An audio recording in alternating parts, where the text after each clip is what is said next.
Hello students. तो चलिए आज शुरू करते हैं।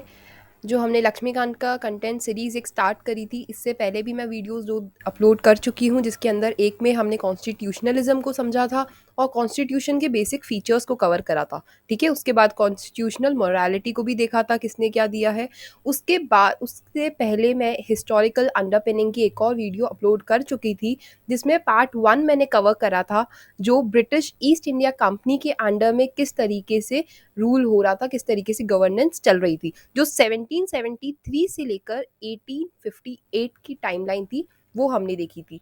अब हम ये देखेंगे कि जो डेवलपमेंट, जब पावर्स ट्रांसफर हो गई थी ईस्ट इंडिया कंपनी से ब्रिटिश क्राउन के लिए, क्राउन को, तो उस वक्त क्या क्या चेंजेस आए थे। ठीक है, तो उस वक्त क्या क्या डेवलपमेंट हुए थे।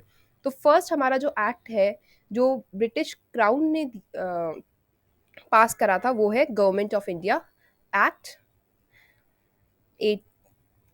1858। ठीक है, 1857 की रिवोल्ट तो आपको पता ही होगा, मंगल पांडे वाली। उसके बाद से जो ब्रिटिश क्राउन है उसने अंडरटेक कर लिया था। और इससे पहले अगर आप समझ पा रहे हैं, तो हमने जो भी एक्ट या लॉज पढ़े थे उनको चार्टर एक्ट कहा था। क्यों? क्योंकि उनको पहले ब्रिटिश क्राउन जो था वो परमिशन दे रहा था कंपनी को। उस परमिशन को यूज करके वो लोग एक्ट या फिर लॉज बना रहे थे इंडिया के लिए। बट अब क्योंकि ब्रिटिश क्राउन ने रिकग्नाइज कर लिया, ब्रिटिश गवर्नमेंट ने रिकग्नाइज कर लिया कि ये हमारी एक कॉलोनी है और इसको हम जैसा चाहे वैसे डील करेंगे। ठीक है, तो इसलिए गवर्नमेंट ऑफ इंडिया एक्ट आ रहा है कि जो इंडिया है उसके लिए किस तरीके से गवर्नेंस हम लोग कर रहे हैं। इनने अपनी टेरिटरी समझ ली थी इंडिया को भी। ठीक है, तो ये डिफरेंस भी आपको ध्यान रखना है। अब बात करते हैं कि ये जो एक्ट है इसको गुड गवर्नेंस एक्ट भी कहा जाता है। ये जो एक्ट है इसको act of known as act of good governance. क्यों कहा जाता है ये गुड गवर्नेंस? क्योंकि रिवोल्ट हुई थी 1857 में, हमको पता है, मंगल पांडे वाली। उसकी भी मैं आपको वीडियो अपलोड करूंगी मॉडर्न हिस्ट्री वाले सेक्शन के अंदर। तो उसमें थोड़ा टाइम लग सकता है, पर जब तक के लिए आप लोग क्लास 8 की एनसीईआरटी का 5th चैप्टर को रेफर कर सकते हैं, या फिर अगर पॉसिबल होगा तो इसके बाद में एक 5th चैप्टर की 1857 वाली रिवोल्ट आपको पढ़ा दूंगी।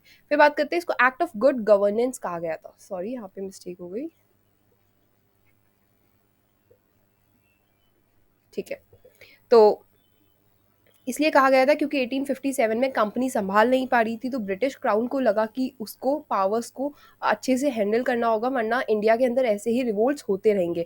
और इनकी इंडिया के जो लोग हैं उनकी पावर्स को सप्रेस करने के लिए इन लोगों ने कहा कि गुड गवर्नेंस का है। मतलब हम लोग जब समझाते हैं कि अगर वो कह रहे हैं कि गुड गवर्नेंस है, तो हमको लगेगा हाँ अब ब्रिटिश क्राउन आ गया, अब हमारे लिए सब कुछ अच्छा अच्छा होगा। इसलिए उनको समझाने के लिए ने इसको एक्ट ऑफ गुड गवर्नेंस कह दिया कि इस एक्ट से यहाँ की जो गवर्नेंस है इंडिया की, वो बहुत अच्छी से इम्प्रूव हो जाएगी और इसके लिए रिफॉर्म करे जाएंगे। क्योंकि उस वक्त पीजेंट्स के जो प्रॉब्लम्स थे, लैंडलॉर्ड्स के प्रॉब्लम थे, जो भी प्रॉब्लम्स हो रही थी 1857 के रिवोल्ट के पहले और उसके बाद में, उस सब को टैकल करेगी ये वाली जो एक्ट है।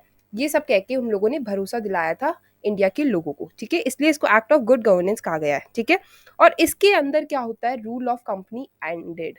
रूल ऑफ कंपनी एंडेड, ये तो आपको पता ही होगा, क्योंकि जैसे ही बता रहा है ब्रिटिश क्राउन का रूल चालू होने लग गया, तो इसलिए rule of company ended. Finally company तो गई, कंपनी की monopoly rights were taken over, and now all the powers have been passed और ट्रांसफर्ड टू ब्रिटिश क्राउन। ठीक है, फिर the powers of government, territories, revenue were transferred to British Crown.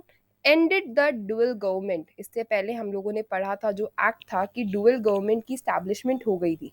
ठीक है, dual government की establishment हमने Pitt's India act के अंदर भी देखी थी। तो वो सारी चीजें इरोड हो गई थी और एंडेड डुअल गवर्नमेंट।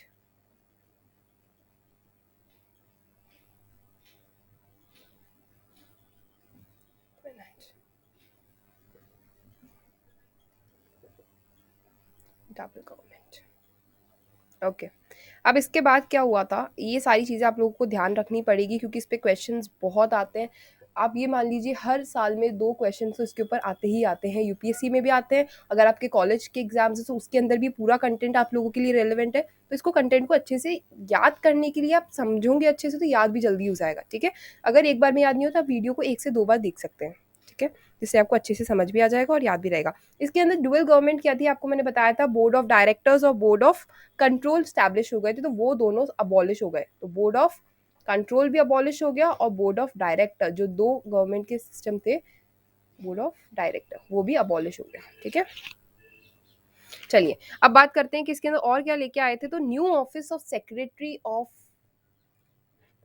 स्टेट, इसके अंदर क्या हुआ था, ऑफिस बना दिया था सेक्रेटरी ऑफ स्टेट का। ठीक है, पहले क्या थे, वाइस रॉय बनाया, उससे पहले गवर्नर जनरल थे, गवर्नर जनरल ऑफ बंगाल थे, फिर गवर्नर जनरल ऑफ इंडिया बनाया, फिर वाइस रॉय बना दी। तो अब इसके अंदर जो new office of secretary of state बनाया है, इसके अंदर सारी जो पावर और अथॉरिटी थी, complete authority of administration was transfer to secretary of state. ठीक है, तो इसके पास क्या थी, पावर ऑफ एडमिनिस्ट्रेशन। ठीक है, समझ आ रहा है यहाँ तक, इनको साथ साथ में लिखते भी चाहिए आप लोग। Okay, let's start with the next point. वो है कि इसके अंदर इन लोगों को जो सेक्रेटरी ऑफ स्टेट था, वो एक 15 मेंबर का काउंसिल को असिस्ट करता था।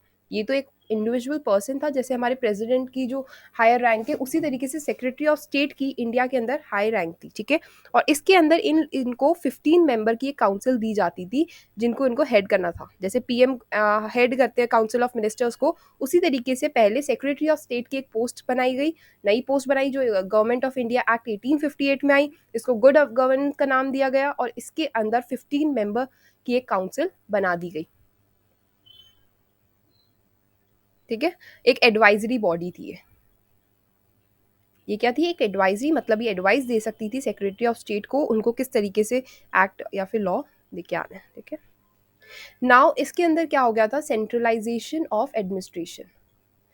ये कैसे, हम लोगों ने इससे पहले जो कंपनी के अंदर भी स्टार्ट कर दिया था कि सेंट्रलाइजेशन वाज स्टार्टेड और centralization was completed in charter act of 1833। ठीक है, तो इसके अंदर इन लोगों ने जो पहले बॉम्बे और बंगाल की, ये बॉम्बे और मद्रास की जो पावर्स थी वो बंगाल में ट्रांसफर करी। उसके बाद इन लोगों ने उसको भी हटा दिया, कंपनी के सारे बोर्ड ऑफ कंट्रोल और बोर्ड ऑफ डायरेक्टर्स को हटा दिया। उसके बाद और सेंट्रलाइजेशन लेके आ गए ये लोग, एडमिनिस्ट्रेशन, सेंट्रलाइजेशन ऑफ एडमिनिस्ट्रेशन। क्यों, क्योंकि सेक्रेटरी ऑफ स्टेट को बना दिया, जिस तरीके से हमारे पीएम हेड है और उनके अंडर में काउंसिल ऑफ मिनिस्टर्स हैं, उसी तरीके से इसको एक स्ट्रक्चर फॉर्मेशन कर दी इनने। ठीक है, बट यहाँ पे हमारे पास डेमोक्रेसी है, उस वक्त वो लोग जो भी चाहते थे, ब्रिटिश क्राउन जो चाहता था, ब्रिटिश की जो गवर्नमेंट चाहती थी, वही सब सेक्रेटरी ऑफ स्टेट करता था। ठीक है, चलिए, तो ये वाला एक्ट आई होप आपको अच्छे से समझ आ गया हो। ये एक्ट यहीं पे ही है, इस पे से क्वेश्चंस आ सकते हैं। एक तो ये आ सकता है कि dual government board of control और बोर्ड ऑफ डायरेक्टर कब अबॉलिश हुआ, ये आपको ध्यान रखना है। सेक्रेटरी ऑफ स्टेट भी एक इंपॉर्टेंट पॉइंट बन जाता है कि ये वाली पोस्ट जो है वो कब स्टैब्लिश हुई। ठीक है, और एक्ट ऑफ गुड गवर्नेंस किसे कहा जाता है, तो ये एमसीक्यूज में आ सकते हैं या फिर आपके एलिमिनेशन के अंदर भी आ सकते हैं। अगर आपको कोई दूसरा ऑप्शन आ जाता है, कोई दूसरा एक्ट पूछ लेते हैं और आपको अगर अब ये वाले एक्ट के बारे में भी पता है, तो आप एलिमिनेट अच्छे से कर पाते हैं, इसलिए इसको ध्यान देना। अब क्या हुआ, इंडियन काउंसिल एक्ट आने लग गए। ये जो काउंसिल बन गई थी, तो अब ये काउंसिल एक्ट लेके आई और उन एक्ट को हम देखेंगे, इंडियन काउंसिल एक्ट। ठीक है, इसके अंदर पहला एक्ट ये लोग लेके आए, एक्ट ऑफ 1861। ये एक एडवाइजरी काउंसिल जो आ गई थी, वो अब एक्ट की फॉर्मेशन कर रही है, क्योंकि एडवाइजरी बॉडी थी, फॉर्म करते थे एक्ट। अब इसके अंदर इन लोगों ने क्या करा कि एक्ट ऑफ 1861 में ये लॉ इन लोगों ने पास करा और इसमें इनने लॉ मेकिंग प्रोसेस को स्टार्ट कर दिया। नाउ इसके अंदर इनने और क्या क्या करा, वाइसरॉय को nominate few Indians as non official members. So इसके अंदर जो वाइसरॉय की पोस्ट थी, वाइसरॉय को नॉमिनेट, ठीक है, अगर जो वाइसराय चाहे, जो उनको लगता होगा कि फेथफुल है, वो ऐसे इंडियंस को नॉमिनेट करते थे जो फेथफुल होते थे ब्रिटिश क्राउन के लिए, तो उनको नॉन ऑफिशियल मेंबर्स के थ्रू काउंसिल में रख लिया करेंगे। तो could nominate few Indians as non official members. ठीक है,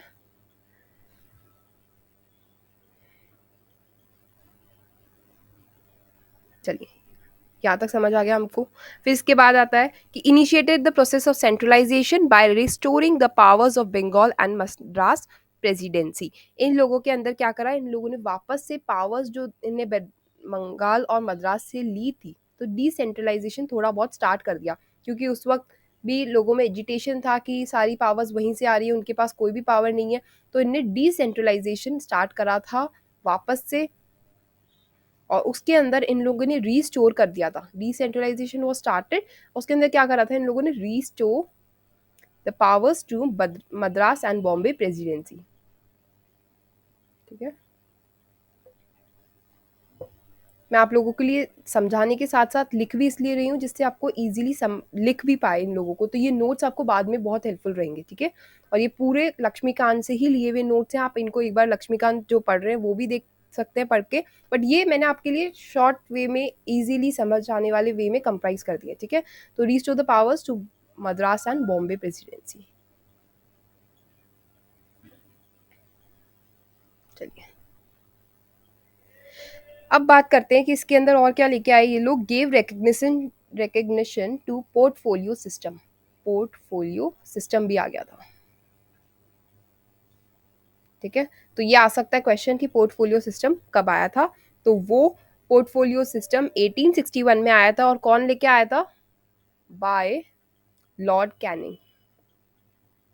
मॉडर्न हिस्ट्री के अंदर मैं आपको सारे ये जो वाइस रॉयज या जनरल गवर्नर जनरल थे उनके बारे में भी डिस्कस करूंगी। ठीक है, बट उसके अंदर थोड़ा टाइम लगेगा, बट आई होप कि जो प्री आएगा 2024 से पहले मैं कवर कर लूँ। ठीक है,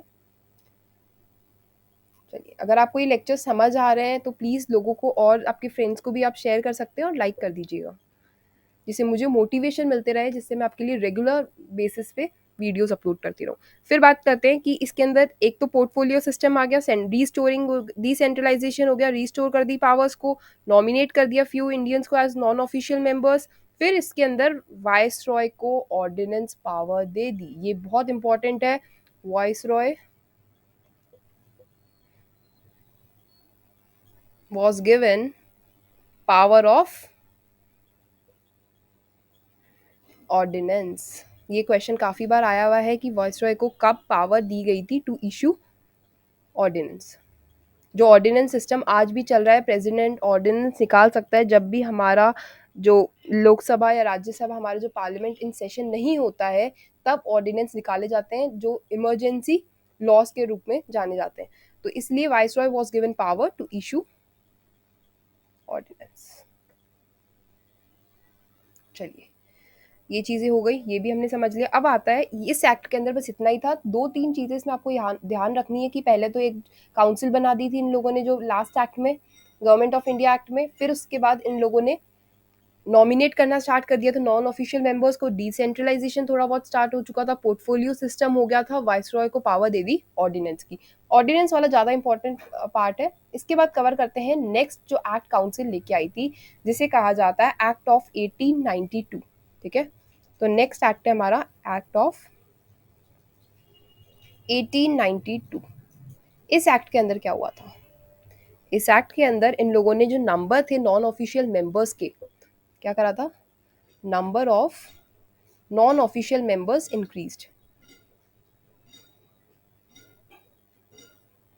ठीक है, जो पहले non official members viceroy appoint कर सकते थे, उनका जो नंबर था वो इंक्रीज कर दिया। अच्छा, अब बात करते हैं इसके अंदर और क्या हुआ। Limited indirect provision for use of election for the first time, instead nomination was use. तो इनडायरेक्ट प्रोविजंस ले आए थे, लिमिटेड प्रोविजंस ले आए थे जिससे कि इलेक्शंस हम करवा सके। Limited and indirect provision for use of elections for the first time. ठीक है, तो फर्स्ट टाइम आ सकता है कि इलेक्शंस के बारे में जो प्रोविजंस थे ये बहुत फेडेड थे, ये बहुत विविड प्रोविजंस थे, इसके अंदर इतना इलाबरेटली नहीं बताया गया था, बट कुछ कुछ इस तरीके से कर दिया था कि हाँ, जो भी रिच मेंबर्स थे वो थोड़ा बहुत इलेक्शंस में पार्टिसिपेट कर सकते थे। किसके लिए, नॉन ऑफिशियल मेंबर्स के लिए भी, और या फिर जो काउंसिल में मेंबर्स बैठने वाले हैं उनके लिए। ठीक है, तो limited and indirect provision for the use of election for first time, तो इसलिए फर्स्ट टाइम था, इलेक्शन की बात फर्स्ट टाइम करी गई थी। वो कौन सा एक्ट था, 92 के अंदर, 1892 फर्स्ट टाइम। ठीक है, और इससे पहले क्या था, नॉमिनेशन वॉज यूज्ड। इससे पहले नॉमिनेशन यूज होता था, बट अब थोड़ा बहुत प्रोविजंस लेके आ गए थे इलेक्शंस की ये लोग। फिर power of discussing budget was granted, किसको ग्रांट कर दी थी? नॉन ऑफिशियल मेंबर्स को। So power of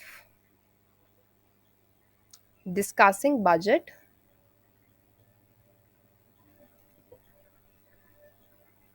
was granted. तो आप बजट के अंदर भी कर सकते हैं। ध्यान रखिए इसके अंदर क्वेश्चन आ सकता है कि वोट कब कर सकते हैं बजट के अंदर। नॉन ऑफिशियल मेंबर्स को, जो कि इंडियंस थे, उनको राइट नहीं था कि वो बजट के अंदर वोट करे। इसके अंदर वो नॉर्मल डिस्कशन कर सकते थे। ठीक है, चलिए, तो ये 3 एक्ट हम लोगों ने कवर कर लिए हैं ब्रीफली। इससे ज़्यादा इसके अंदर कंटेंट अवेलेबल नहीं है, लक्ष्मीकांत में भी इतना ही दिया हुआ है, बट वो सेंटेंस में फुल फॉर्म में उसके अंदर मैंने आपके लिए शॉर्ट नोट्स में कर दिया, जिससे समझ में ईजी आ जाए, पढ़ने में आसानी रहे और जल्दी से कवर हो जाए आपका। ठीक है, और रिवाइज करने के पर्पज से बहुत अच्छी चीज़ है ये।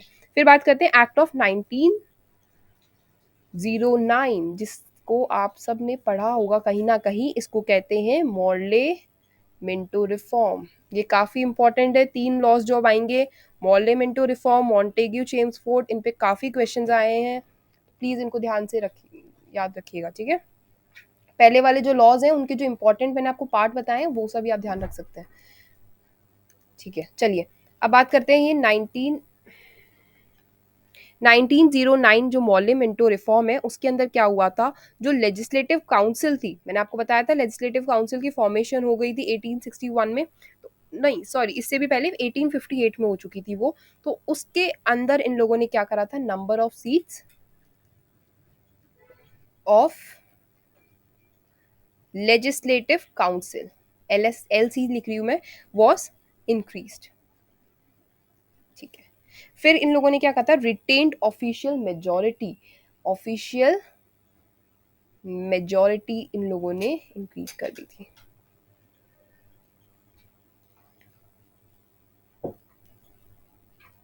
रिटेन्ड, ठीक है।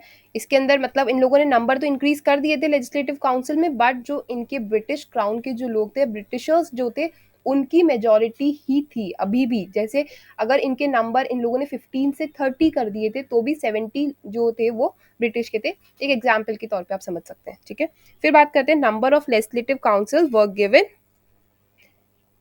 Deliberative powers, wider deliberative powers. तो जो मेंबर्स थे of legislative council were given wider deliberative powers। ठीक है, इनकी पावर्स को इंक्रीज कर दिया था, जिससे कि ये पार्टिसिपेट कर सके मीटिंग्स में, बट अपने डिसीजन, अपना पॉइंट ऑफ व्यू रख सके। इन लोगों को क्या पावर्स दी थी कि अपना पॉइंट ऑफ व्यू तुम रख दो, अपना ओपिनियन तुम रख दो, बट तुम्हारे पास वोट नहीं है कि तुम अपने डिसीजन को परमानेंट कर सकते हो। ठीक है, वो सिर्फ तुम्हारा एक पॉइंट ऑफ व्यू है। ठीक है, फिर इसके अंदर इन लोगों ने क्या करा था? सबसे इंपॉर्टेंट चीज, कम्युनल रिप्रेजेंटेशन। इस पे बहुत बार क्वेश्चन आया है और ये इंपॉर्टेंट भी आप लोगों के लिए जानना कि जो कम्युनल रिप्रेजेंटेशन की बात थी वो कब हुई। कम्युनल रिप्रेजेंटेशन की बात 1909 मॉर्ले मिंटो रिफॉर्म में हुई है, जिसके अंदर इन लोगों ने का रिलीजन के बेसिस पे रिप्रेजेंटेशन देने लग गए थे। मैंने आपको बताया था इलेक्शन की बात हुई थी फर्स्ट, इससे पहले वाले में एक्ट में। तो इसके बाद इन लोगों ने जो कम्युनल रिप्रेजेंटेशन था वो किस किस को? मुस्लिम्स को। इन लोगों ने जो हिंदू और मुस्लिम्स के अंदर एक डिवाइड स्टार्ट कर दिया। ठीक है, वैसे हम लोग पहले से ही काफी अच्छे से भाई भाई की तरह रहते थे, बट इन लोगों ने क्या करा? ब्रिटिशर्स का मेजर मोटिव था कि रिलीजन के बेसिस पे डिवाइड करो, क्योंकि इंडिया एक डाइवर्स नेशन है, इधर बहुत सारे रिलीजन एक साथ अक्यूमुलेट होते हैं। तो इसी कारण उन लोगों ने इसको अपना मेजर टूल बनाया, जिससे कि वो एक डिवाइड कर सके रिलीजन के अंदर। मुस्लिम्स को अलग से रिप्रेजेंटेशन दे दिया और हिंदूज को अलग से दे दिया। ठीक है, और उस वक्त मेजॉरिटी जो रीजन था यहाँ पे नॉर्दर्न वाला, उसके अंदर हिंदूज ज़्यादा मेजॉरिटी में थे और मुस्लिम माइनॉरिटी में थे। तो उन लोगों ने इसको एज अ टूल बनाया, जिससे कि वो मुस्लिम्स को एग्रीवेट कर सके कि आपको आपके राइट्स के लिए लड़ना है, या आपके ऊपर एक्सटॉर्शन हो रहे हैं, आपको सही से रिप्रेजेंटेशन नहीं दे रहे। तब समझ रहे हैं, उन लोगों को भड़काया गया था कि वो अपने लिए लड़े और उनको रिप्रेजेंटेशन देके उनको फेवर में ले रहे थे। ठीक है, क्या कर रहे थे ब्रिटिशर्स? उनको रिप्रेजेंटेशन देके अपने फेवर में ले रहे थे, जिससे कि जो रायट्स है, जो वो उनके खिलाफ कोई भी रिवोल्ट या फिर रिबेलियन नहीं करे, ठीक है। तो communal representation was given for Muslims bye accepting separate electorate, ठीक है, सेपरेट इलेक्टोरेट, जैसे कि कोई भी एरिया है, कोई भी कॉन्स्टिट्यूएंसी है, उसके अंदर एक परमानेंट सीट होगी मुस्लिम्स की भी, ठीक है, तो सेपरेट इलेक्टोरेट। चलिए, ये सेपरेट इलेक्टोरेट का कॉन्सेप्ट ये लेके आ गई, जो कि मेजर क्वेश्चन आता है इस पे। अब बात करते हैं कि इसके अंदर और क्या हुआ। तो इसके अंदर provided for provision for Indians to participate in executive councils, तो Indians to participate in executive council. ध्यान रखिएगा, वो वाली जो थी वो लेजिस्लेटिव काउंसिल थी, इसके अंदर एग्जीक्यूटिव काउंसिल वो होते हैं जो एग्जीक्यूट करते फंक्शंस को, जो लेजिस्लेटिव काउंसिल ने लॉज और एक्ट को बनाया है उसको परफॉर्म करवाते हैं, ठीक है। तो एग्जीक्यूटिव काउंसिल जो है उसके अंदर इंडियंस को रिप्रेजेंटेशन दे दी, और जो सत्येंद्र प्रसाद सिन्हा थे उनको फर्स्ट इंडियन थे जो कि एग्जीक्यूटिव काउंसिल के मेंबर थे। तो Indians to participate in executive council, ठीक है। चलिए, यहाँ तक आपको समझ आ गया होगा एग्जीक्यूटिव काउंसिल। इसके अंदर आप यहाँ पे शॉर्ट में लिख सकते हैं कि फर्स्ट कौन था, फर्स्ट इंडियन कौन था, सत्येंद्र प्रसाद सिन्हा। ये आपके मॉडर्न हिस्ट्री के अंदर भी क्वेश्चन आ सकता है, और पॉलिटी के अंदर भी, वैसे चांसेस कम है ऐसे फैक्चुअल क्वेश्चंस के, बट तो भी आपकी नॉलेज के लिए आप याद रख सकते हैं, ठीक है। ये हमारा लॉ हो चुका है मेजरली। एक और चीज, जो कम्युनल इलेक्टोरेट जो दिया था इन्हें, कम्युनल रिप्रेजेंटेशन दी थी, वो किसने दी थी, लॉर्ड मिंटो ने। तो एक्ट लीगलाइज्ड कम्युनलिज्म, इसके अंदर आप लिख सकते हैं एक्ट लीगलाइज्ड, के अंदर लीगलाइज कर दिया था कम्युनलिज्म को, जिससे कि वो इंडिया के अंदर डिवाइड कर सके, communalism. And Lord Minto, Lord Minto जो वाइसरॉय थे, इनको क्या कह दिया गया, father of communal electorate. Lord Minto was known as father of communal electorate,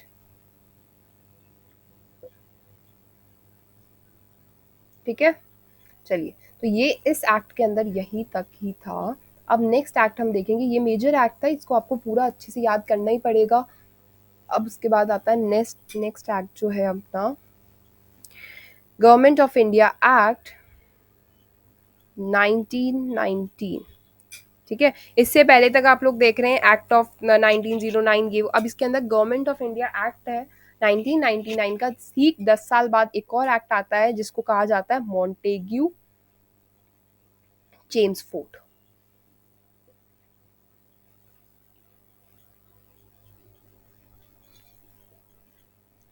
Ford reform, ठीक है। चलिए,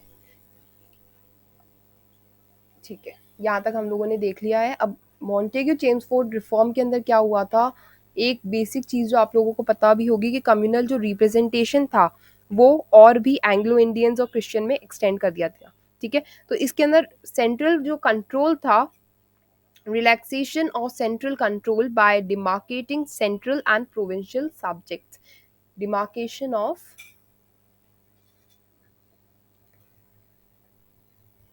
central and provincial subjects. Central जो कि ब्रिटिश इंडिया के डायरेक्ट कंट्रोल में था, प्रोविंशियल मींस उसके सब हेड्स जो सब डिवीजन जो था एरिया का, उसको प्रोविंसेस कहा जाता था। सेंट्रल एंड प्रोविंशियल सब्जेक्ट्स, दो सब्जेक्ट इन लोगों ने बना दिए थे। जैसे आज हमारे कॉन्स्टिट्यूशन के अंदर 3 लिस्ट है, सेंट्रल लिस्ट, यूनियन, जिसे यूनियन लिस्ट कहा जाता है, ठीक है, स्टेट की लिस्ट अलग है, और हमारे जो रेजिडुअरी सब्जेक्ट्स होते हैं उनके लिए अलग है, ठीक है। तो प्रोविंशियल सब्जेक्ट्स, इस तरीके से इन लोगों ने डिवाइड कर दिया था। फिर बात करते हैं कि इन लोगों ने और क्या करा। Basic government structure was largely centralized and union, तो इसके अंदर centralization, centralized and unitary government system,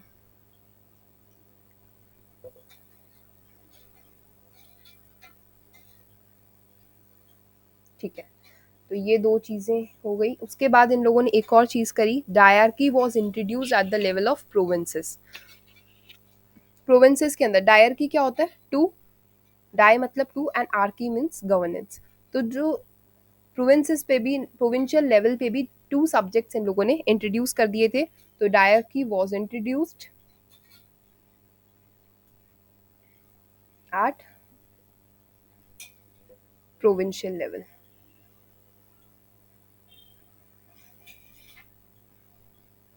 Okay, this means that bicameralism was introduced. Bicameralism अभी भी हमारे बायकैमरल है, लोकसभा और Rajya Sabha, lower house and upper house की स्टैब्लिशमेंट, उसे कहते हैं बायकैमरलिज्म।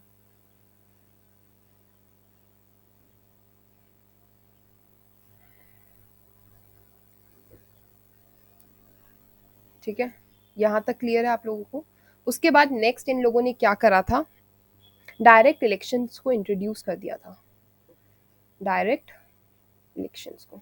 ये फैक्चुअल चीज़ें हैं तो इनको ज़्यादा समझाने से, क्योंकि वर्ड्स ही इनफ है इनको समझाने के लिए, तो आप इनको सिर्फ नोट डाउन कर सकते हैं, ठीक है। और याद करने के पर्पज से आप वीडियो को अगर बार बार देखेंगे तो भी अच्छे से याद हो जाएगा, और आपके जो नोट्स अच्छे से कंप्राइज रहेंगे तो भी अच्छे से याद। इसके अंदर और कोई कंटेंट आपको कोई भी रिसोर्स से फॉलो करने की ज़रूरत नहीं है। अगर कहीं ज़रूरत होगी तो मैं आपको साथ साथ में रिसोर्सेज भी बता दूंगी जहाँ से आप प्रेफर कर सकते हैं, ठीक है। बट ये कंटेंट पूरा कंप्लीट है तो इसके अंदर आपको कहीं भी एक्स्ट्रा सोर्सेज की ज़रूरत नहीं मिलेगी, ठीक है। तो डायरेक्ट इलेक्शन वॉज इंट्रोड्यूस्ड। इसके अंदर क्या हुआ था, फॉर फर्स्ट टाइम, ये याद रखना है आप लोगों को, इससे पहले भी हमने इलेक्शन की बात करी थी, बट इसके अंदर डायरेक्ट इलेक्शन हुआ था, ठीक है। तो आ जाए कि डायरेक्ट इलेक्शन कब हुआ था, तो आपको याद रखना है मॉन्टेग्यू चेम्सफोर्ड रिफॉर्म, ठीक है। चलिए अब बात कर लेते हैं, इससे बाद क्या हुआ था, public service commission. Public service commission जिसके लिए जो यूपीएससी है अभी तो यूनियन पब्लिक सर्विस कमीशन है, उसका पहले ही नाम था पब्लिक सर्विस कमीशन, ठीक है। तो वो भी इंट्रोड्यूस कर दिया था। इससे पहले आप लोगों ने देखा होगा कि इसकी पहले भी बात हुई है, बट उसके अंदर ओपन कंपटीशन सिस्टम था। वो कहाँ पे, ब्रिटिशर्स, जो ब्रिटिश जाके वहाँ पे ब्रिटेन जाके लोगों को एग्जाम देना होता था, वो कॉम्पिटेटिव सिस्टम था, और उसके लिए लोग वहाँ से अपॉइंट होते थे, तो इंडियंस बहुत कम थे। बट ये जो पब्लिक सर्विस कमीशन है ये इंडिया के अंदर ही एग्जाम्स को रिक्रूट कराएगा, जिस तरीके से आजकल यूपीएससी में होता है। तो ये जो बेसिक स्ट्रक्चर था यूपीएससी का प्रेजेंट वाला, वो कहाँ से डिराइव हुआ है, पब्लिक सर्विस कमीशन, जो कि गवर्नमेंट ऑफ इंडिया एक्ट 1919 में आया था, ठीक है। फिर इसके अंदर क्या हुआ था, मैंने आपको पहले ही बता दिया, कम्युनल रिप्रेजेंटेशन वाज एक्सटेंडेड।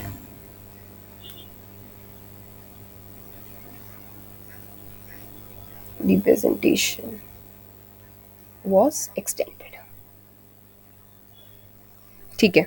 यहाँ तक आप लोगों को समझ आ गया होगा। इसके अंदर सेपरेट बजट, जो बजट सिस्टम था वो भी सेपरेट कर दिया था, तो separate budget for central as well as provincial level,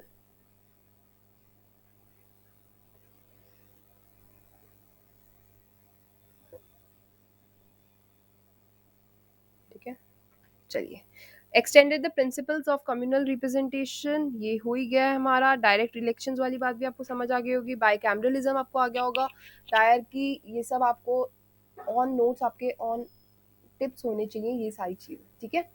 तो अच्छे से कॉपी कर लीजिए इसको। अब फिर नेक्स्ट और लास्ट एक्ट है हमारा गवर्नमेंट ऑफ इंडिया एक्ट, जिससे हमारा कॉन्स्टिट्यूशन डिराइव हुआ है। इसके अंदर एक और चीज़ रह गई थी कि अपॉइंटमेंट, सब जो एक स्टैट्यूटरी कमीशन बनाया गया था, जो वो पहले वाला एक्ट था मॉन्टेग्यू चेम्सफोर्ड, उसके अंदर क्या करा गया था, एक स्टैट्यूटरी कमीशन बनाया गया था। इस कमीशन का क्या काम था, to inquire into reports and on its working after 10 years। ये जो भी वर्किंग करी है इन लोगों ने, उसके ऊपर देखिए कि उसमें क्या क्या चेंजेस और ज़रूरी है। जो पहले इनने 10 years करा था, मैंने बताया था 1909 में मॉर्ले मिंटो रिफॉर्म आया था, तो मॉर्ले मिंटो रिफॉर्म से लेकर मॉन्टेग्यू चेम्सफोर्ड रिफॉर्म तक क्या क्या चेंजेस आए थे, वो सबको लुक आफ्टर करना था स्टैट्यूटरी कमीशन, ठीक है। तो statutory commission to inquire into and reports on its working after 10 years। ठीक है, ठीक है। तो स्टूडेंट्स हम लोगों ने देख लिया था गवर्नमेंट ऑफ इंडिया एक्ट। इससे पहले वाला जो एक्ट आया था 1919 में, जिसे मॉन्टेगू चेम्सफोर्ड रिफॉर्म भी कहता है, वो हमारा कंप्लीट हो गया था। जिसके अंदर एक स्टैट्यूटरी कमीशन फॉर्म कर दिया था, जिससे कि वो वर्किंग देख सके 10 ईयर्स के अंदर किस किस तरीके से गवर्नमेंट ने वर्क करा है और क्या क्या लूप होल्स हैं, ड्रॉबैक्स हैं, उनको सही कर सके। ठीक है, फिर बात करते हैं गवर्नमेंट ऑफ इंडिया एक्ट 1935। इसके अंदर एक 7 मेंबर की स्टैट्यूटरी कमीशन वापस से फॉर्म करी, जिसके चेयरमैन थे सर जॉन साइमन। ठीक है, सर जॉन साइमन को आप लोगों ने सुना होगा, गो बैक साइमन के जो बहुत ही इंपॉर्टेंट फ्लैशबैक चल रहा था उस वक्त। वो क्यों चल रहा था? क्योंकि जो साइमन आ गया था वो ये देखने वाला था कि कॉन्स्टिट्यूशन किस तरीके से बनाया जाएगा इंडिया का। ठीक है, और ये लोग चाहते थे कि इंडिया का कॉन्स्टिट्यूशन है तो हम लोगों को ही उस, ये जो कमीशन था 7 मेंबर का, उसके अंदर एक भी इंडियन नहीं था। ये एजिटेशन क्यों हो रहा था? क्योंकि जो 7 मेंबर स्टैट्यूटरी कमीशन था वो इसलिए आया था जिससे कि वो बता सके इंडिया के अंदर जो कॉन्स्टिट्यूशन की फॉर्मेशन होनी है वो किस तरीके से होनी है, कब होनी है, और क्या क्या किस किस तरीके से पावर्स ट्रांसफर होगी। पर ये जो 7 मेंबर थे उनमें से एक भी मेंबर इंडियन नहीं था, इसलिए इसको अपोज करा गया था। और आप लोगों ने सुना होगा लाला लाजपत राय की इसी वक्त डेथ होती है जब उनके ऊपर लाठी चार्ज होता है। To report on conditions of India after under its new constitution.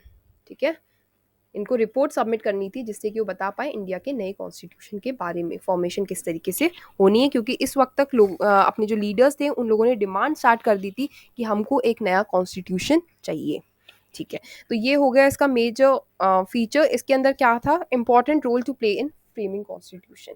इसका इंपॉर्टेंट रोल है, मैंने आपको पहले भी बताया था कि ये जो लॉ, ये जो एक्ट आया है, ये इसका जो 35% है वो हमारे कॉन्स्टिट्यूशन में कवर्ड है। इस बेसिक फीचर्स जो है हमने इधर से ही डिराइव करें इसके, तो इसलिए इसका इम्पोर्टेंस है इन फ्रेमिंग कॉन्स्टिट्यूशन। तो इसको आप लिख सकते हैं, इम्पोर्टेंस इन फ्रेमिंग कॉन्स्टिट्यूशन।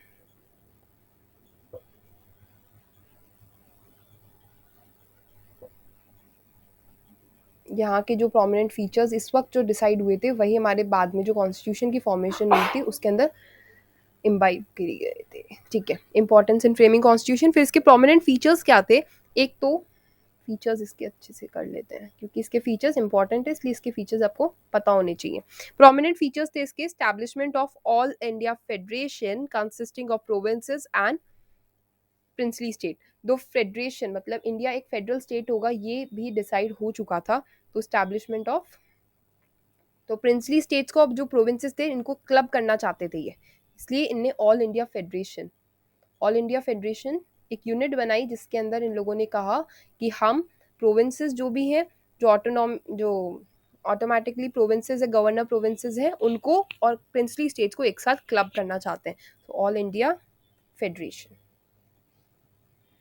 और यही फेडरल फीचर अभी तक हम फॉलो कर रहे हैं। फेडरल स्टेट जो स्टेट्स हैं वो पहले प्रोविंसेस और प्रिंसली स्टेट्स के हुआ करते थे, तो उनको क्लब करके स्टेट्स बना दिया और उन स्टेट्स को क्लब कर दिया। तो all Indian union federation consisting of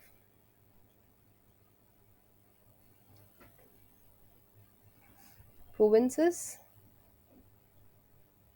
and princely states.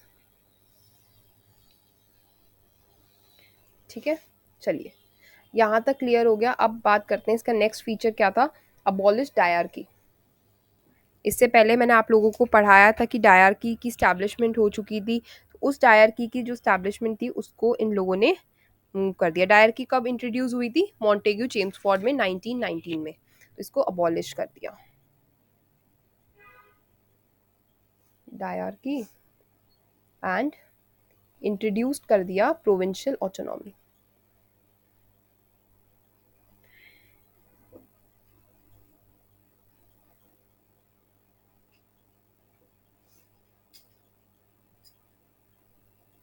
ठीक है, तो ये सारी चीज़ें हो गई। अब बात करते हैं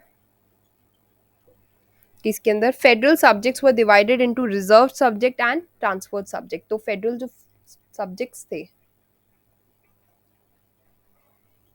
फेडरल सब्जेक्ट्स कौन से, जो कि फेडरेशन के लिए आए थे, उनको डिवाइड कर दिया था, उनके जो मैटर्स थे उन सब्जेक्ट मैटर्स को डिवाइड कर दिया, एक तो रिजर्व सब्जेक्ट में जो कि रिजर्व रहेंगे ब्रिटिश क्राउन के लिए, और एक थे ट्रांसपोर्ट सब्जेक्ट जो कि ट्रांसफर हो चुके, प्रोविंशियल ऑटोनॉमी दे दी थी, मैंने आपको बताया प्रोविंशियल ऑटोनॉमी, जो प्रोविंसेस पे जो लीडर्स होंगे इंडियंस वो उनको ट्रांसफर कर दिए थे, बट इन लोगों ने मेजर जो मिलिट्री पावर्स थी, जो रेवेन्यू पावर्स थी वो खुद तक रखी थी, इसकी वजह से इस लॉ को भी क्रिटिसाइज किया गया था।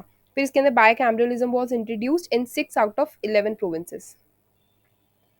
ठीक है, बायकैमरलिज्म मैंने आपको बताया था, बायकैमरलिज्म क्या होता है, प्रोविंशियल लेवल के ऊपर भी जो डिवीजन हो गया था लेजिस्लेटिव असेंबली और लेजिस्लेटिव काउंसिल के फॉर्म में, तो बायकैमरलिज्म वाज इंट्रोड्यूस्ड। आज भी बायकैमरलिज्म है 6 स्टेट्स के अंदर, जो कि कहीं जहाँ कहीं पे लेजिस्लेटिव असेंबली है और कहीं पे लेजिस्लेटिव काउंसिल, दोनों है। ठीक है, तो introduced in 6 out of 11 provinces. ठीक है, अब उसके बाद क्या है इसके क्रिटिसिज्म, इसके फीचर्स और भी बहुत सारे हैं जो कि हम लोग अगर मेकिंग ऑफ कॉन्स्टिट्यूशन देखेंगे उसके अंदर कवर कर लेंगे, क्योंकि यहाँ पे इतना कंटेंट रिक्वायर्ड नहीं है, और जब आप कॉन्स्टिट्यूशन को समझेंगे उसके अंदर आप लोग उसको समझ सकते हैं अच्छे से, तो यहाँ पे इसको हम सेपरेटली कवर नहीं करेंगे, उसके साथ ही कवर कर लेंगे। अब बात करते हैं कि इसके क्या क्या क्रिटिसिज्म थे, इसको क्रिटिसाइज किया गया था, इस एक्ट को तो क्यों क्रिटिसाइज किया गया था, इसके मेजर रीजंस थे। एक तो ये शुगर कोटेड क्विनाइन कहा जाता था, इसका मतलब कि ये जहर है जिसके ऊपर शुगर लगा के दे दी है हमें, तो इसलिए शुगर कोटेड क्विनाइन बोला था कि इसको हमारे को सिर्फ ऐसी टॉफ़ी है ये जिसको खाने से दिखने में बहुत अच्छी लग रही है, दिखने में कैडबेरी है बट अंदर से उसमें जहर है, तो इस तरीके से शुगर कोटेड क्विनाइन। ठीक है, मारने वाले काम है ये, क्योंकि इसके अंदर जो मेजर पावर्स थी वो तो रिजर्व कर ली थी इन लोगों ने और ट्रांसफर कर दी थी, जो बेसिक फॉरेस्ट राइट्स वगैरह ये सब इन लोगों ने दे दी थी स्टेट्स को। फिर the federation prove to be non starter as princely state did not join, मैंने आपको बताया था इसके अंदर ऑल इंडिया फेडरेशन की कहा दिया था, बट इस फेडरेशन के अंदर लोगों ने ज्वाइन ही नहीं करा था, princely states did not join federation.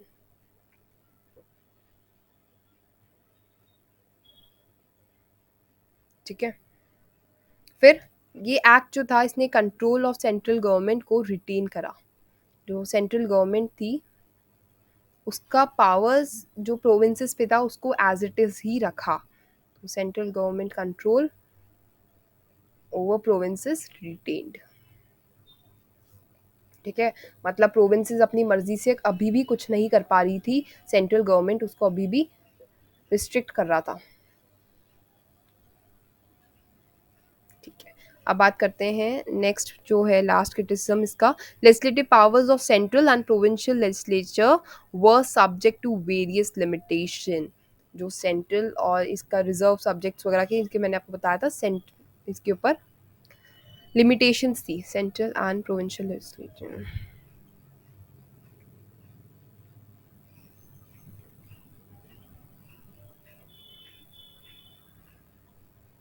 क्या थी, लिमिटेशन। ठीक है, यहाँ तक समझ आ गया आपको। फिर इसके अंदर bill passed and was subject to veto by crown, अब इसके अंदर जैसे प्रोविंशियल लेवल पे बिल पास हो गया, अगर आप लोगों को थोड़ा बहुत भी कॉन्स्टिट्यूशन की वर्किंग या फंक्शनिंग पता है, उसके अंदर क्या होता है कि बिल पास हो जाता है, वो पहले फर्स्ट हाउस में पास होता है, लोअर हाउस में या अपर हाउस में जहाँ पे भी वो इंट्रोड्यूस हुआ है, फिर वो दूसरे हाउस को ट्रांसफर होता है, फिर वो जाता है प्रेसिडेंट के लिए। ठीक है, वो उसकी साइनिंग उनकी साइनिंग के बाद ही वो उसको बिल को एक्ट बनाया जाता है। तो अब इसके अंदर जैसे बिल तो पास हो जाता था प्रोविंशियल लेजिस्लेचर पे, पर जैसे ही वो सेंट्रल लेवल पे जाता था उसको रिक्वायरमेंट थी कि वो क्राउन उस चीज़ को पास करे, बट वो क्राउन पास नहीं करता था क्योंकि वीटो पावर, जैसे हमारे प्रेसिडेंट के पास वीटो पावर है, उस वक्त क्राउन को वीटो पावर दी गई थी, तो इसके कारण वो बिल कभी पास नहीं हो पाते थे, इसलिए इसको रिस्ट्रिक्ट करते थे। ठीक है, ये यहाँ तक हम लोगों ने समझ लिया है। तो आज आपके 2 टॉपिक मेजर कंप्लीट हो चुके हैं फर्स्ट सेक्शन के, जो मैंने आपको कंटेंट में एक्सप्लेन किया था। देखिए यहाँ पे इस वाले कंटेंट में हमने कॉन्स्टिट्यूशन के बेसिक फीचर्स देख लिए, आप कॉन्स्टिट्यूशन एट वर्क का जो है वो भी आप कॉन्स्टिट्यूशन एट वर्क जो एनसीईआरटी है 11th की, उसको भी आप अच्छे से रेफर कर सकते हैं, उसके अंदर भी आपको यही चीज़ें मिलेगी। तो कॉन्स्टिट्यूशन के बेसिक फीचर्स हैं, बट वो फैक्चुअल चीज़ें अब क्वेश्चन समझने के लिए अच्छी हैं, बट वो एज अ क्वेश्चन पर्पज से नहीं आती हैं, तो इसलिए उस चीज़ को मैं डिस्कस नहीं करना चाहूँगी। बट आपको अगर कॉन्स्टिट्यूशन की और जानकारी चाहिए तो आप वर्किंग एट कॉन्स्टिट्यूशन क्लास 11 को प्रेफर कर सकते हैं। फिर बात करते हैं हिस्टोरिकल अंडरपिनिंग। ये दोनों टॉपिक्स हमारे कवर हो चुके हैं और अब हम जल्द ही नेक्स्ट वीडियो के अंदर मेकिंग ऑफ कॉन्स्टिट्यूशन आज कवर कर लेंगे। तो मेकिंग ऑफ कॉन्स्टिट्यूशन और ये सारी चीज़ें मैं चाहती हूँ कि मैं एक मैराथन सेशन के थ्रू इन सारे मेजर जो टॉपिक्स हैं उनको कवर करूँ। ठीक है, चलिए आज तक अभी तक के लिए इतना ही। अगर आपको वीडियो अच्छे लग रहे हैं तो please do like share and subscribe. Okay, bye bye, take care and do study.